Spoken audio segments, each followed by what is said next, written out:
Partai politik adalah organisasi yang kompleks yang beroperasi lintas domain, tapi dengan berbagai tingkatan partai dengan berbagai identitas yang sama dan pandangan yang serupa.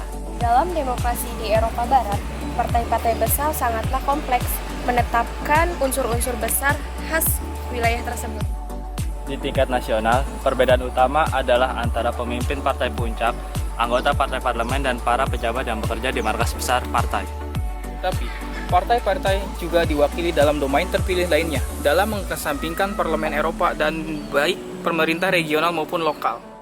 Partai-partai yang berkuasa menawarkan arahan kepada pemerintah, melakukan tugas vital untuk mengarahkan kapal negara.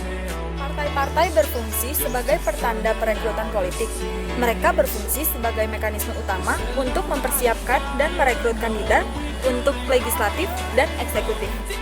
Juga berfungsi sebagai agen agregasi kepentingan. Mereka menyaring, memilih, mengurangi, atau menggabungkan menjadi satu kebijakan publik.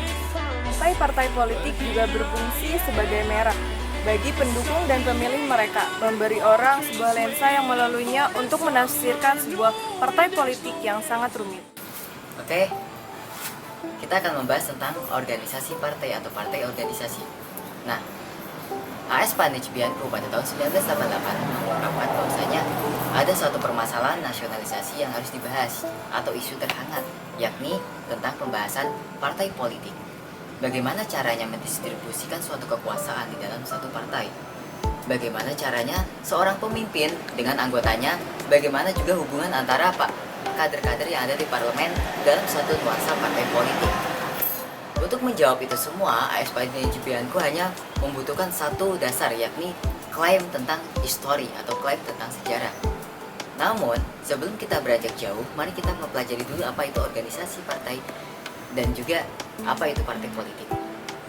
Organisasi menurut Haming Kubuana yaitu suatu wadah yang memiliki komponen-komponen manusia untuk memiliki satu tujuan yang bersama, atau satu wadah dengan kemampuan memanajemen manusia menuju tujuan bersama. Nah, partai politik menurut Maryam Budiarjo adalah cara bagaimana kita merebut dan mempertahankan kekuasaan. Yang kedua mass party, yang ketiga adalah judge all party. Power within the party atau kekuatan dalam partai. Partai-partai khususnya Amerika kadang-kadang dipandang sebagai kapal kosong yang menunggu untuk diisi oleh ide-ide segar dari pencari kantor yang ambisius. Partai Amerika tidak dikendalikan dari satu titik. Dalam sistem parlemen Eropa, para pemimpin partai di legislatif biasanya adalah aktor utama. Ketika partai mereka berkuasa, mereka biasanya memberikan menteri pemerintah, termasuk Perdana Menteri, semua publisitas yang mengalir dari posisi tersebut. Bahkan dalam oposisi, pemimpin legislatif seringkali menghadapi publik partai. Mungkin mengejutkan, poin ini berlaku untuk masa sebanyak partai elit. Kita harus mencatat bahwa organisasi partai di luar majelis mempertahankan beberapa kartu daya yang berguna. Bantuan keuangan negara biasanya diberikan kepada birokrasi partai, bukan ke partai di parlemen. Dan hanya pejabat partai yang dapat mengatasi tugas-tugas teknis yang semakin meningkat seperti merekrut anggota dan mengumpulkan dana melalui pengambilan foto atau mengatur iklan, briefing, dan konferensi pers selama kampanye pemilihan. Improvisasi kontemporer dari tugas-tugas ini ditangkap dalam konsep Panich Bianco 1988 tentang partai elektoral profesional yang berpusat di sekitar pertarungan pemilihan melalui media massa. Selanjutnya, di sini ada penjelasan tentang kandidat. Dalam memilih kandidat untuk legislatif, partai dikondisikan oleh sistem pemilihan. Di bawah daftar dari perwakilan profesional, partai-partai harus mengembangkan daftar peringkat kandidat baik di tingkat nasional atau yang lebih umum di tingkat regional untuk disampaikan kepada para pemilih. Ambil Belanda sebagai contoh. Belanda menggunakan daftar partai nasional sehingga setiap partai perlu menyiapkan hanya satu daftar kandidat yang mengincar seluruh negara.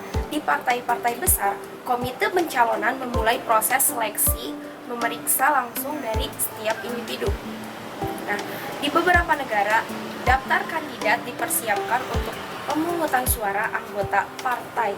Prosedur ini lebih demokratis, tetapi seperti yang diperkirakan oleh Michel, prosedur ini menyebabkan kesulitan tersendiri. Dalam praktiknya, surat suara keanggotaan juga tidak sesuai dengan tujuan daftar seimbang. Secara signifikan, partai-partai besar Israel memperkenalkan surat suara anggota pada awal 1990-an, tetapi sebagian besar menarik prosedur sebelum pemilihan di tahun 1999. Prosedur pemilihan saat ini oleh komite di Belanda juga mengembalikan kebijakan pemungutan suara keanggotaan sebelumnya.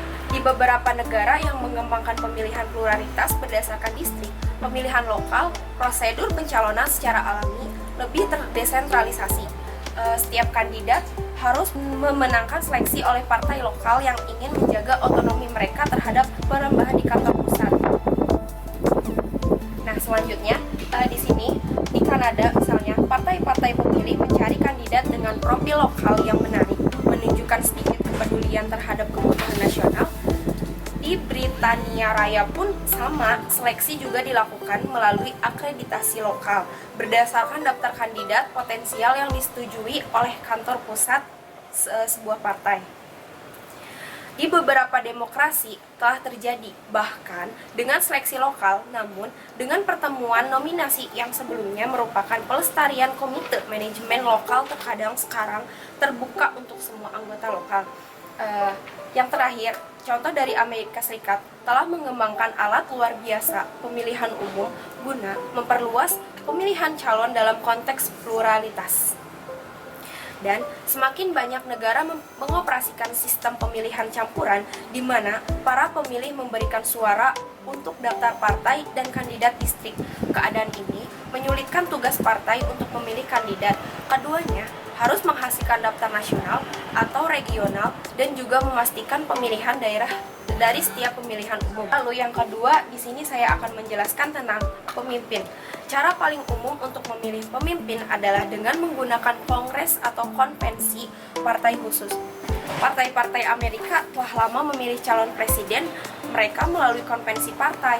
Tetapi pertemuan-pertemuan ini bukan lagi tempat pengambilan keputusan yang efektif. Pemilihan nyata dibuat oleh pemilih di pemilihan pendahuluan dengan konvensi itu sendiri dibentuk sejak 90-an menjadi acara media untuk partai dan kandidat. Kemudian di Kanada secara tradisional disediakan lebih khas contoh dari kongres partai. Dari tahun 1920-an, pemimpin partai besar dipilih melalui konvensi khusus. Delegasi dipilih oleh daerah pemilihan asosiasi, ditunjukkan secara resmi atau ditarik dari kelompok partai seperti orang-orang muda. Baik konvensi maupun surat suara keanggotaan membutuhkan calon pemimpin untuk mencapai sejumlah besar aktivis melalui media seperti di Kanada. Konservatif Brian Mulroney berkata, sepertiga malam saya ingin berada di berita jam 11. Tidak apa-apa untuk menjabat tangan para delegasi, tetapi Anda tidak dapat memenangkan dalam 5 menit. Meski begitu, akan tetapi memiliki pengetahuan yang dekat tentang kemampuan para kandidat. Mereka memberikan konstituensi yang ahli untuk menilai kapasitas, yaitu untuk memimpin tidak hanya partai, tetapi juga yang terpenting ialah sebuah negara. Membership and finance atau keanggotaan dan keuangan. Dalam dekade pertama abad 21, banyak partai di negara demokrasi memiliki anggota lebih sedikit, tapi lebih banyak uang daripada waktu sejak mereka didirikan. Paradoks yang mengungkap ini memberitahu kita tidak hanya tentang perubahan karakter partai, tapi juga tentang hubungan mereka yang berkembang dan dengan masyarakat dan negara. Selanjutnya ada social base. Karena sebagian besar partai modern muncul dari luar majelis untuk menyatakan minat kelompok, mereka secara alami memperoleh basis sosial spesifik yang terus mempengaruhi kebijakan dan pandangan mereka. Partai-partai Eropa Barat khususnya mempertahankan fondasi dalam struktur sosial yang memberi mereka bukan hanya identitas historis, tetapi juga landasan dukungan pemilihan. Selanjutnya ada freezing hipotesis atau hipotesis pembukuan yang dikemukakan oleh Lipset dan Rakan pada tahun 1967 bahwa sistem kepartaian dan perpecahan sosial di Eropa Barat pada tahun 1960-an mencerminkan orang-orang pada 1920, sehingga alternatif partai menjadi lebih tua daripada mayoritas atau pemilih nasional. Sejak 1960-an, beberapa perpecahan ini telah terjadi. Sebagian besar partai mempertahankan posisi terdepan. Selanjutnya ada partai-partai kartel. Partai-partai kartel adalah partai-partai terkemuka yang mengeksploitasi dominasi mereka di pasar politik untuk menetapkan aturan main, seperti pendanaan publik yang memperkuat posisi kuat mereka sendiri. Selanjutnya ada partai-partai protes. Partai protes mengeksploitasi kebencian rakyat terhadap pemerintah atau sistem politik. Biasanya dengan menyoroti masalah spesifik seperti kita membayar pajak atau kebijakan imigrasi atau suaka yang permisif. Mereka sering pesta kilat berumur pendek yang jatuh secepat mereka bangkit. Pemimpin mereka biasanya populis tetapi tidak berpengalaman. Sistem partai yaitu apabila adanya interaksi antara parpol yang signifikan sehingga menghasilkan inovasi baru yang mencerminkan aturan resmi dan berlaku bagi semua pihak. Ada beberapa sistem partai. Yang pertama, dominant party system, two party system, dan multi party system. Dominant party system adalah satu partai yang mengatur atau dikoalisi dengan sisi lain. Dalam dominant party system, ada beberapa negara yang menganut dominant party system ini. Yang pertama, itu adalah negara Afrika. Afrika adanya Partai Afrika National Congress atau ANC. Terus yang kedua ada Swedia. Swedia dengan adanya Partai Sosial Demokratis Worker atau bisa disebut partai-partai buruh. Yang ketiga, negara Jepang adanya Partai Demokrasi Liberal. Namun partai dominan ini dinilai kurang perhatian dalam kebijakannya. Selanjutnya, negara India memberikan contoh bahwa ada solusi lain selain adanya partai dominan ini, karena partai dominan ini dinilai kurang efektif. Di sini saya akan menjelaskan sistem multipartai. Dalam multipartai, legislatif terdiri dari beberapa partai minoritas menghasilkan koalisi atau lebih jarang pemerintahan minoritas oleh partai terkemuka. Untuk menilai sistem multipartai diperlukan pandangan tentang karakter dan fungsi koalisi. Sistem multipartai ini memberikan kesan yang ketidakstabilan politik yang berkelanjutan. Semua ini jauh dari konsentrasi kekuasaan. Di sini saya akan menjelaskan sistem dua partai. Dalam sistem dua partai ini terdapat dua partai besar dengan ukuran sebanding bersaing untuk mendapatkan dukungan pemilihan, menyediakan kerangka kerja untuk persaingan politik. Tidak ada partai besar yang mendominasi. Mereka berkombinasi membentuk sistem partai yang kuat. Terdapat dua partai besar yaitu kaum Republik dan Demokrat yang telah mendominasi politik pemilu sejak 1860. Di sini kami dapat menyimpulkan, semakin banyak partai dalam pemerintahan semakin sulit untuk mencapai kesepakatan. Parties in New Democracy atau partai politik di era demokrasi yang baru. Nah, terdapat perbedaan yang penting di era ini, sebab partai politik sudah mulai bermunculan variasinya. Bisa kita lihat bahwa di zaman sistem oligarki, partai politik itu memiliki kekuatan yang dominan dan memiliki kekuatan untuk memaksa ambisi mereka. Negara yang baru bertransisi dari sistem komunis tidak akan pernah mengalami kekurangan partai, tapi mereka masih lemah dalam sistem perekrutan anggota, bahkan ideologi tersebut. Partai politik tersebut bermunculan sebagai bentuk representatif dari etnik atau kaum-kaum minoritas seperti halnya kaum buruh, pedagang, juga petani, dan lain sebagainya. Kemudian, kegagalan partai politik di era ini bisa tercermin dari hubungan politik dan politisi, di mana ternyata kehadiran banyak partai politik di era tersebut belum mampu untuk membangkitkan gairah dan minat para pemilih untuk melakukan pemilihan, karena setelah sekian lama mereka mundur dari pesta demokrasi.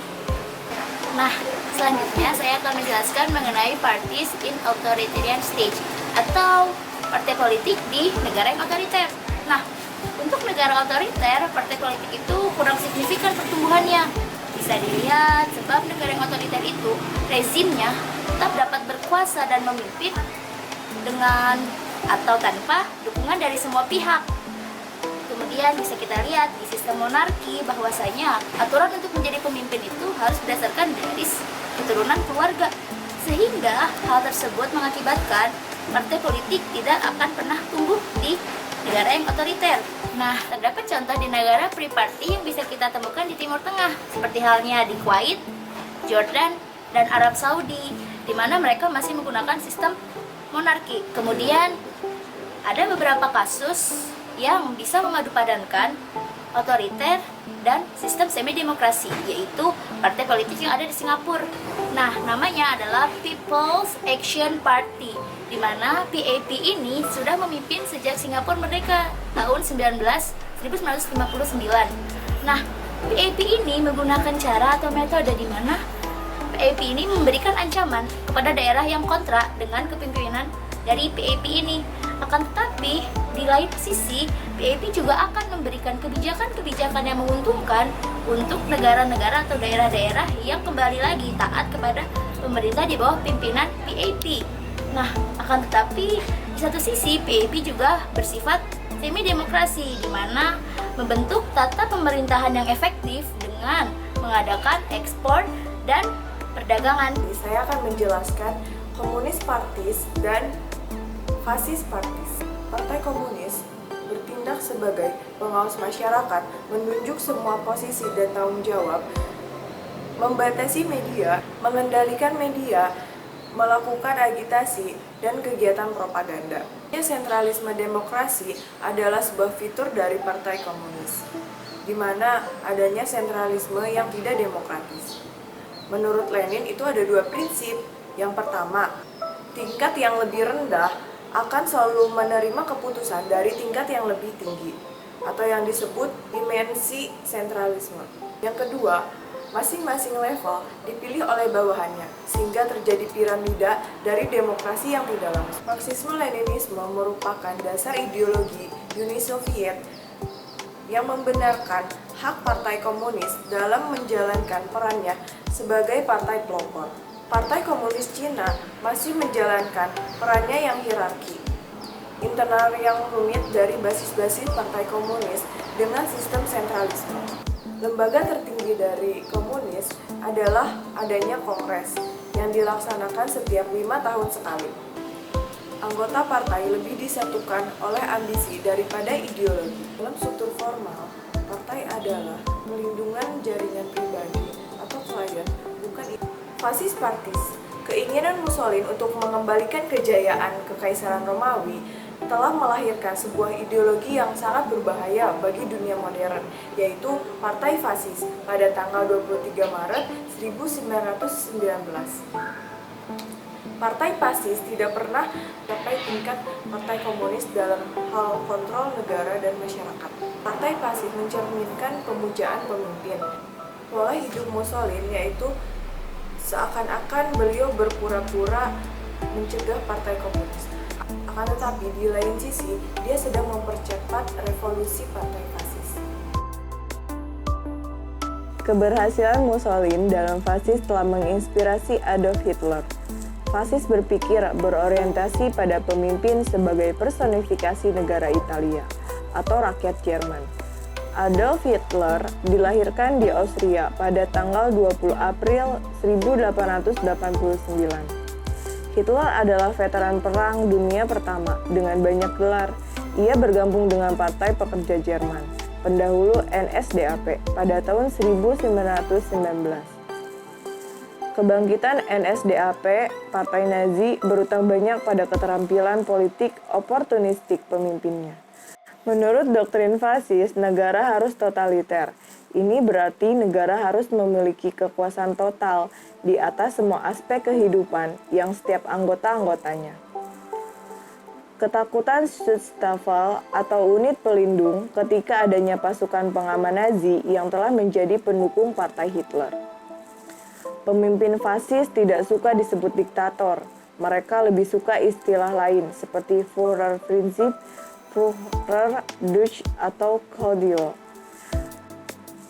Tentara sebagai pelayan negara bahkan dilarang bergabung dengan partai. Masyarakat lebih fokus kepada kesetiaannya kepada Hitler yang sebagai kanselir pada saat itu. Juli 1933, NSDAP dinyatakan sebagai satu-satunya partai politik yang sah di Jerman. Rezim lebih fokus pada kesetiaan pribadi Hitler, menurunkan peringkat partai. Front Buruh Jerman didirikan untuk memayungi semua pekerja, pengurus, dan pemilik perusahaan, sehingga merefleksikan konsep sosialisme. Pada masa pemerintahan Hitler, telah membawa Jerman keluar dari cengkraman sekutu dan bangkit menjadi penguasa Eropa. Jerman atau ras Arya, bangsa yang mulia atau agung. Bangsa lain dia anggap bangsa barbar, bangsa primitif, khusus bangsa Yahudi. Pada masa pemerintahan Hitler, beliau menggunakan mesin demokratik dari pemilihan dan tawar-menawar politik. Reunifikasi Jerman merupakan salah satu peristiwa penting dalam konsultasi politik global. Jadi, signifikansi partai politik di negara totaliter bukanlah masalah yang bisa terjadi ditangani tanpa mengakui perbedaan mendasar antara komunis dan fasis. Di bawah komunisme, partai politik mencapai puncaknya pada abad ke-20 bersama Lenin. Partai pelopor merasionalisasi perintah komunis baik dari negara dan masyarakat. Dan sebaliknya, partai fasis yang berkuasa menduduki posisi yang marginal, menjadi kendaraan tertinggi pemimpin dalam sistem yang bersifat pribadi dan berpusat pada negara.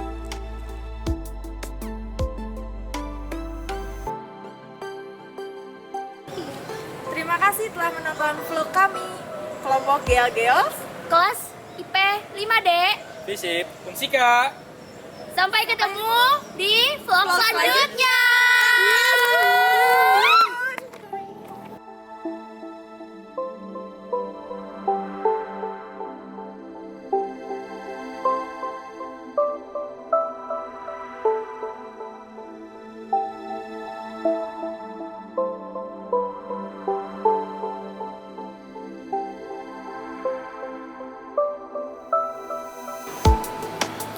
Halo guys, nama saya Dandi Rahayu, NPM 17 10 98 Kelahir. 17 10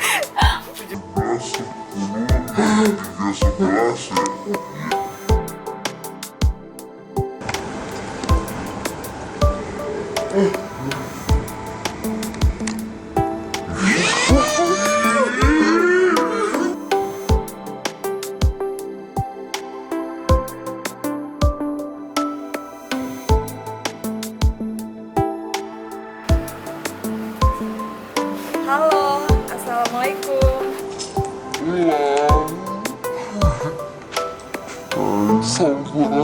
Jangan lari.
Thank you.